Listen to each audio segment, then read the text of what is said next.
समाज, समर्पण, सेवा और मितव्ययिता। देखो, समाज के अंदर इन चारों चीज़ों का भी होना ज़रूरी है। इसके साथ अनुशासन जो होता है उसका भी होना ज़रूरी है।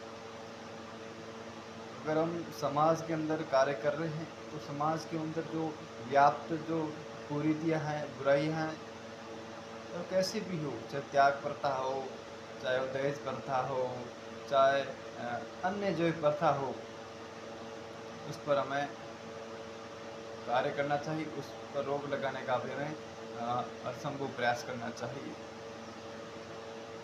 सेवा सेवा जो है किसी संत की,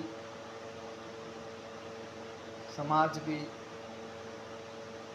करनी चाहिए, लेकिन मेरी यही बात रहेगी कि संतों की सेवा करने से बेहतर है कि आज आप किसी समाज की सेवा करें, यानी समाज के अंदर जो गरीब व्यक्ति है, नीचे तबके के जो लोग हैं उनकी सेवा करें।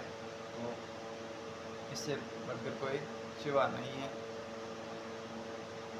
तो समर्पण, ज़िंदगी के अंदर किसी कार्य को लेकर हमें समर्पित होना चाहिए, चाहे वो किसी भी क्षेत्र से रिलेटेड कार्य हो,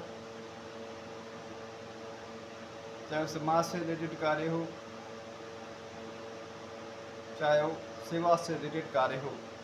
जैसे मतलब आर्मी है, सर्विस है, नौकरी जो है, सेवा, उससे संबंधित हो, इससे संबंधित हो, किसी भी कार्य से संबंधित हो, या शिक्षक जो पेशा है उससे संबंधित हो, तो कार्य के प्रति हमेशा समर्पण का भाव होना जरूरी है। अनुशासन, अगर प्रत्येक समाज के अंदर अगर हम नौकरी कर रहे हैं तो उसके अंदर भी अनुशासन होना चाहिए। तो अनुशासन का हमारे जीवन के अंदर और विद्यार्थी जीवन के अंदर जो भी होता है तो उसके अंदर बहुत ही ज़्यादा महत्वपूर्ण है।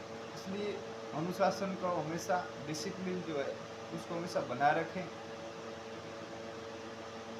समाज के लिए साहित्य एक दर्पण है, और साहित्य का भी हमें प्रचार प्रसार करना चाहिए। सेवा, चाहे वो गरीब की सेवा हो, चाहे देश की सेवा हो, चाहे राज्य की सेवा हो, चाहे गांव की सेवा हो, तो सेवा में हमें पीछे नहीं हटना चाहिए। और समर्पण का भाव हमारे दिल में, हमारे जुबान पर भी ये होना चाहिए कि हमें अनुशासन रखना है, समर्पण रखना है।